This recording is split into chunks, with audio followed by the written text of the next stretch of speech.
शिरच्छेद केला का? त्यांची शिवरायांच्यावर निश्चिम भक्ती होती. ही भक्ती असली पाहिजे, हेची थोर भक्ती. ह्याला काय म्हणतात? ज्या शिवरायांचं तिथं, ज्या शिवकाशीचं तिथं बलिदान झालं ना, ही भक्ती होती. ही राज्यासाठी होती, ही स्वराज्यासाठी होती. आणि त्याच्यानंतर मग शिवरायांना, मावळ्यांना कळलं आणि मग तिथं बाजीप्रभू आले. पावनखिंडीत शिवरायांचा आणि बाजीप्रभूचा संवाद चाललेला आहे. बाजीप्रभू म्हणले, बाजी, छत्रपती शिवराय म्हणले, बाजी मी नाही रे जात तुला टाकून, माझं मन नाही होत. बाजीप्रभू म्हणाले, तुम्हाला स्वराज्याची आण आहे, आई भवानीची आण आहे. जर तुम्ही इथून जर गेला नाही महाराज, तर मोठा मोठा अनर्थ आहे. हा अनर्थ टळण्यासाठी तुम्ही इथून महाराज ह्या गडातून निष्ठा आणि विशाळ गडाला जा. तिथं तोप द्या इशाऱ्याची, आम्ही पोहोचलो म्हणून.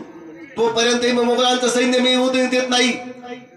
आणि मोगलांचं सैन्य जर आलं तर हा बाजी, जीवाची बाजी लावी.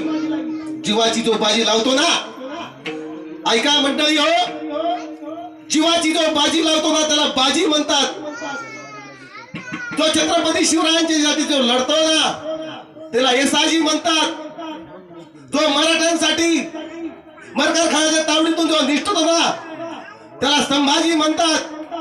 आणि जो छत्रपतीचा, तो छत्रपती शिवाजी राजा आहे ना, स्वराज्यासाठी अख्खा स्वराज्य रक्त सांडवतो, मावळ्यांचं घरात सगळी होळी करतो आणि त्याला छत्रपती शिवाजी म्हणतात. हो, आज जर छत्रपती शिवाजी महाराज जर नसते ना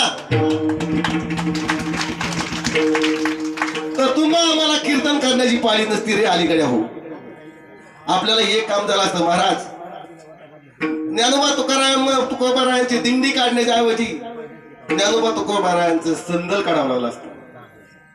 अहो, ज्यावेळेस छत्रपती शिवाजी महाराजांच्या अगोदरचा काळ तुम्ही आठवा, आया बहिणींची इज्जत लुटली जात होती,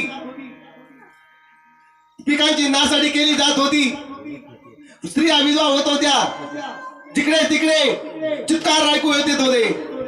आणि ज्यावेळेस छत्रपती शिवाजी महाराजांनी स्वराज्य स्थापन केलं ना त्यावेळेस रामराज्य आलं. अहो, जगावं कसं छत्रपती शिवाजी महाराज शिकवतात आणि मरावं कसं छत्रपती संभाजी महाराज शिकवतात. आणि म्हणून म्हणतात, शेर शिवाकात छावा था, महापराक्रमी परम प्रतापी शंभूजी राजा था.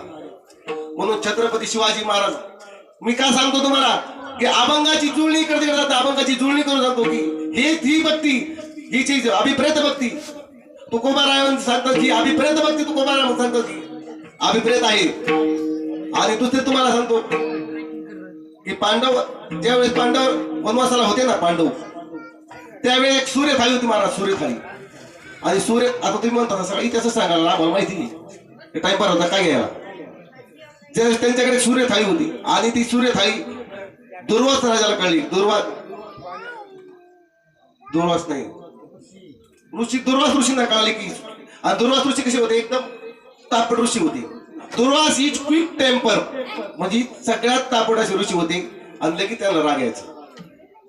मग त्यांनी काय केलं, ते म्हणले, आताच्या आता आम्ही नदीवर स्नानाला चाललोय आणि आताच्या आता तुम्ही काय करा, आम्हाला जेवण बनवा.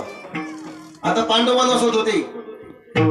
धर्मराजे गेले आणि म्हणाले, द्रौपदी घरात काय आहे का? आता जसं आम्ही आलो, आता आम्ही आल्यानंतर चहाला एखाद्या ठिकाणी नेलं आणि एखादी समजा एखादा म्हणला आपल्या मंडळीला, आलीत महाराज त्यासाठी अगोदर काही विचारपूस करतो ना, आहे का काय, मग महाराजाला न्यायचं. नसलं तर जाऊ दे, मोरू दे, महाराज वाटत नाही. तशी परिस्थिती. ते म्हणजे अगोदर मग बायकोचा विचार घेतला, मुले द्रौपदी आपल्या घरात काय आहे का? ते म्हणजे आपण आता इकडे आलेले वनवासात, 12 वर्षाचा वनवास आणि 13 वर्षाचा अज्ञातवास आहे. म्हणली इथं काहीच नाही, जेवायला नाही, काय नाही. म्हणली आपणच कसं दिवस कंदमुळं काढून दिवस काढतोय, आता कसं काय करायचं. आणि दुर्वास जर शाप देते म्हणले, सूर्य थाळी ते घेऊन जातील. आणि काय आता केले, काय केले म्हणजे सगळे कौरवांची चाली. भीम मला एक काम करा, भीम दादाच होती ती, गेले पटांगणात, फेकली वरून गदा फेकल्यानंतर म्हणजे आता जीव जावा अथवा राहो, पांडुरंग चित्ती राहो. म्हणजे आता वर गदा फेकल्यानंतर पडली ना काळजी कृष्णाला, भगवान श्रीकृष्णाने वरची वर गदा दिली. जय बजरंगी. म्हणजे काय एवढं जेव्हा आला बाबा तू कशाला गदा फिकली मारायचं होतं तुला. म्हणजे देवा दुर्वास ऋषी आले आणि दुर्वास ऋषींनी जर समजा त्यांना जेवण मागतं 1000 ऋषींना जेवण जर नाही दिलं तर ती शाप देते. घरात गेले देव. घरात गेला द्रौपदीला म्हणले पुन्हा प्रश्न विचारला. द्रौपदी हाय कर काय लई भूक लागली म्हणून. द्रौपदी म्हणजे काहीच नाही. तसं नको करू म्हणले मला जेवायचं लई भूक लागली. बघ काहीतरी हुडकून बघितलं ते एक टोपली होती आणि टोपलीत काय होतं आंबाड्याचं पान होतं. आंबाड्याचं ते आंबाड्याचं पान भगवान पांडुरंगाने भगवान श्रीकृष्णाने खाल्लं. भगवान श्रीकृष्णाने खाल्लं असंच डेखर दिलं तिकडे ऋषींनी. 1000 ऋषींनी डेखर दिलं आणि 1000 ऋषींनी ज्यावेळेस डेखर दिलं ना त्यावेळेस भीमदादा गेले बोलवायला. चला रे आता भीमदादा ती काय शिस्ती सांगत असते त्यांना. चला जेवायला. म्हणले नाही आमचं बागलं. आता तुम्हाला जेवायला यावं लागेल म्हणते. नाही मग आमचं बागलं. दुर्वास ऋषी सकट पाय देऊन मुळे आवडली सगळ्या ऋषींची. ह्याचा आमरस त्याच्या तोंडात, त्याचा आमरस याच्या तोंडात, याचा आमरस त्याच्या तोंडात. नुसती बाजीची तुम्हाला सांगतो एका आंबाड्याच्या बाजीने जर त्या ऋषींचं जर पोट भरत असेल महाराज किती मोठी भक्ती, किती मोठा त्याग. आणि कसं होतं की भक्ती करताना पंढरपुरात तुम्ही डोळे जागा डोळा तुम्हाला 2च मिनिटात पंढरपूरला येतो. जागा डोळे उघडे ठेवले नाही पेंद्या होते अर्ध होईल जागा डोळे सगळे तुम्हाला पंढरपूरला येतो. कुणी डोळे उघडू नका. जागा डोळे बसा. वागरगेट फाट्यावर डोळे उघडू नका. चला पंढरपूरला डोळे उघडू नका. बसा पुंडलिकाच्या देवळापाशी पुंडलिकाचं दर्शन घ्या. डोळे उघडू नका. चला गाठातून वर डोळे उघडू नका. चला पांडुरंगाच्या मंदिरापाशी डोळे उघडू नका. बेटा जवळ खांबाला डोळे उघडू नका. तिथून नामदेव पायरी दर्शन घ्या. डोळे उघडू नका. तिथून पांडुरंगाच्या दर्शन घ्या. डोळे उघडू नका. आणि तिथून पुढे आई रुक्मिणी मातेचं दर्शन घ्या.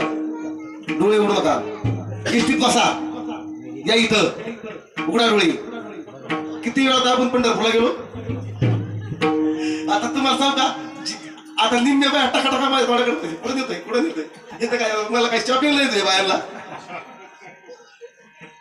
ज्यांनी तुम्हाला सांगतो ज्यांनी पंढरपूर आता गेले ना 1-2 मिनिटात ती खरी बघते. तुम्हाला घरचं किती तुम्हाला सांगा मला घरचं किती जणांना आठवलं. आपण घरी आपल्या घरी कुलूप लावलंय का बुवा. कांद्याचे पैसे आल्यातलं हिसकादाराला मारलाय का नाही बाबा. कुणाला आठवणारी घरची सांगा बरं. याच्यात ही भक्ती असती, ही समाधी असते. ह्यालाच खरी भक्ती म्हणतात. तुम्ही अन्नदान करताय ना निश्चिम भक्ती तुमची. जे तुम्ही पंत्रवाळ्या जर उचलला पत्रवाळ्या ही सुद्धा निश्चिम भक्ती. आमच्यासारखे पांढरे पोशाखात पांढरे कपडे किती येतात किती जातात आमचं काय मना नका धरू. पण तुमची साधी बोळी भक्ती. आमचा म्हणजे कसं बाह्यरंगी आंतररंगाने जे भक्ती करतो माणूस आंतररंगाने निर्मळ मनाने भक्ती करतो ना तोच खरा वारकरी. ह्या बाबांची बघा एकदम भक्ती खरी. काय भुलला शिवर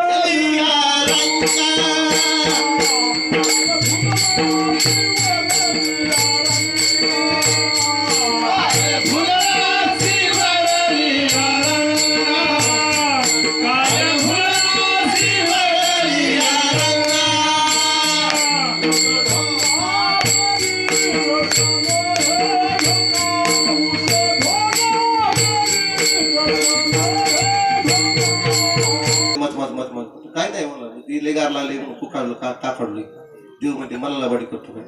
देवाने एक काम केलं की त्याच्या कपडावर जी रेष होती का भाग्य रेषा बदलली. 18 विश्व दारिद्र्य मला चोरून खाल्लं ना 18 विश्व दारिद्र्य होईल म्हणजे 18 विश्व दारिद्र्य. आणि मग ते श्रीकृष्ण सुद्धा भगवान परमेश्वर ते श्रीकृष्ण काय करतात भगवंत द्वारका नगरी स्थापन करतात. द्वारकेचा राजा होतो भगवंत श्रीकृष्ण. आणि सुदामा गरीब